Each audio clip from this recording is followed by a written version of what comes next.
Vamos a la palabra de Dios. Dijimos que el perdón de los pecados es la madre de todas las bendiciones y es porque no entendemos por completo o no apreciamos la totalidad del perdón de los pecados que Cristo logró para todos nosotros en la cruz. Y el perdón de pecados no solo es para el tiempo presente, y ni tenemos que no volver a pecar desde ese punto en adelante, o solo es válido hasta que volvamos a pecar. No, no, Jesús vino a conseguir la justificación eterna. Amén. Es decir, no solo eres justificado hoy a los ojos de Dios y mañana, cuando peques, ya no eres justificado, no. Jesús vino para darnos justificación eterna. ¿Qué significa eso? Significa que la justificación es como Él mismo, eterna, el Dios eterno. Amén. Nuestra justicia es eterna. Fallamos, pero fallamos en esa justificación.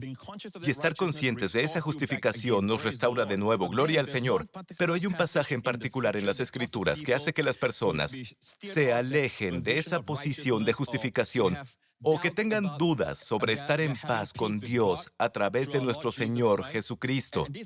Y esta es la porción de la que hablo en Hebreos capítulo 6. Dice esto, y es lo que leí hace muchos años, y me hizo alejarme del Señor, y tenía pensamientos malos hacia Dios. Leí esta porción de aquí, y es una fortaleza para muchas de esas personas que van en contra de la seguridad eterna. Dice aquí, porque es imposible que los que una vez fueron iluminados y gustaron del don celestial y fueron hechos partícipes del Espíritu Santo y asimismo gustaron de la buena palabra de Dios y los poderes del siglo venidero y recayeron, sean otra vez renovados para arrepentimiento, crucificando de nuevo para sí mismos al Hijo de Dios y exponiéndole a vituperio. Ahora, esta porción, como dije, es la que usan los que están en contra, los que se oponen a la seguridad eterna, los que creen que un creyente puede perder su salvación. Este es su pasaje favorito de las Escrituras, además de otro en Hebreos capítulo 10, si pecamos voluntariamente. Muy bien, hablemos de esta porción primero. Número 1, necesitamos entender una cosa. Toda esta porción es del libro de Hebreos.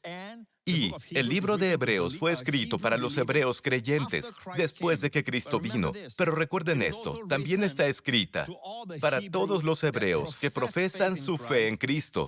Algunos de ellos son nacidos de nuevo, algunos no. La Biblia lo dice claramente y algunos enseñan que esta porción es para los creyentes que han perdido su salvación. Ahora, una cosa es segura.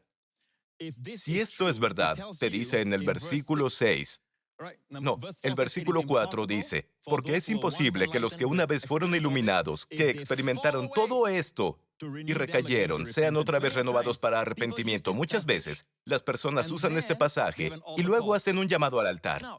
Ahora, si eres consistente, este pasaje claramente dice que es imposible. Si han experimentado todo esto, este grupo de personas, es imposible, no dice improbable. Imposible, es imposible renovarlos para arrepentimiento. Y aún así, después de enseñar esto, asustamos a las personas y luego damos un llamado al altar y las personas pasan a recibir a Jesús. Obviamente, esas no son personas que experimentaron todo esto. Quiero decirles algo. ¿Saben que esta palabra imposible se usa 2 veces en el mismo capítulo? Hebreos capítulo 6. En Hebreos capítulo 6 se usa 2 veces. Y más personas son conscientes del uso negativo. Es imposible que sean renovados para arrepentimiento que del positivo. Es imposible para Dios mentir. Cuando Dios dice, de cierto, te bendeciré con abundancia y te multiplicaré grandemente. Vean el mismo capítulo más abajo, para que por 2 cosas inmutables o que no cambian, en las cuales es imposible que Dios mienta, tengamos un fuerte consuelo. Vean el contexto. El versículo anterior a este, Dios le hizo una promesa a Abraham y esto es lo que Dios dijo. De cierto, te bendeciré con abundancia y te multiplicaré grandemente. Luego te dice, es imposible para Dios mentir. Si Dios dice que te va a bendecir, ciertamente, y Él está jurando por sí mismo porque el contexto dice que no puede jurar por alguien mayor, entonces, juró por sí mismo. Esta palabra imposible aparece 2 veces en el mismo capítulo y las personas son propensas a ser negativas negativas, verdades negativas. Y sin embargo, está en la palabra de Dios. ¿Cómo lo explicas? Volvamos a la porción, Hebreos capítulo 6. Es imposible que los que una vez fueron iluminados, escuchen, iluminado no significa que eres salvado. Puedes ser iluminado.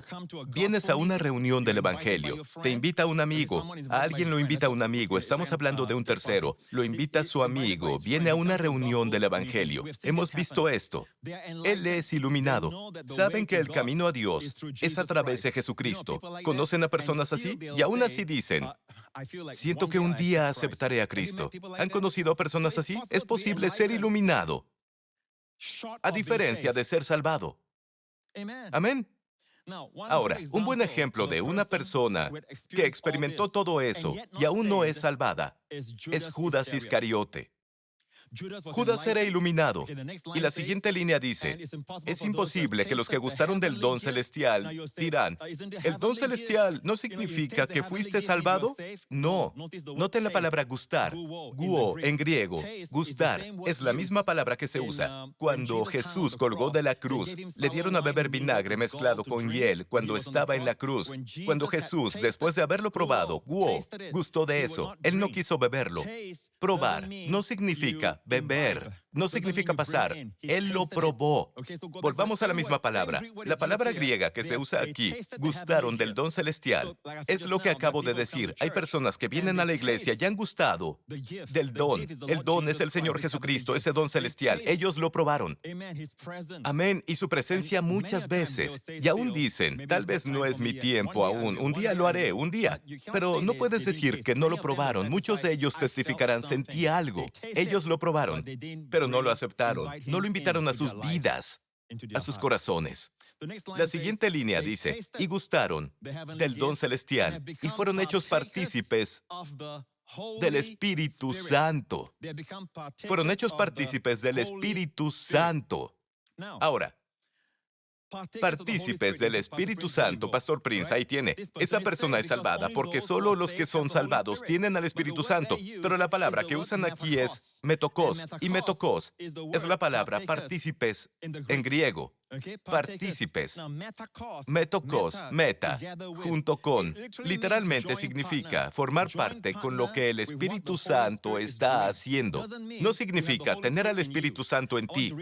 Quiero leerles algo aquí, de Kenneth Wuest. Kenneth Wuest es un erudito griego muy respetado. Kenneth Wuest. Y esto es lo que Kenneth Wuest dice de la palabra partícipe. Metokos, en griego. Partícipes del Espíritu Santo. Debemos tener cuidado al notar que la palabra griega traducida por partícipes no significa que eran poseedores en el sentido que los hebreos poseían al Espíritu Santo como una persona morando en ellos, donde Él viene a morar permanentemente en sus corazones. Por ende, la palabra significa alguien que participa con otro en una actividad común o posesión. Así se usa aquí. Esos hebreos se volvieron participantes con el Espíritu Santo, como puede hacerlo una persona que no es salvada. Noten, una persona no salvada, principalmente en el sentido que están dispuestos a cooperar voluntariamente con Él al recibir su ministerio de presalvación, el de guiarlos paso a paso hacia un acto de fe. El Espíritu Santo los había guiado en un acto de arrepentimiento. El siguiente paso sería un acto de fe. Aquí estaban en peligro de darle la espalda al Espíritu y volver a los sacrificios. Todas esas personas estaban en peligro de darle la espalda a Jesús. Ellos fueron iluminados, conocían que Él es la verdad. Amén. Pero le daban la espalda y se iban a los sacrificios del templo. Para estas personas, la Biblia dice, es algo único para esa situación, porque el templo seguía en pie para esas personas, dice la Biblia. No hay más. Es imposible renovarlos a arrepentimiento.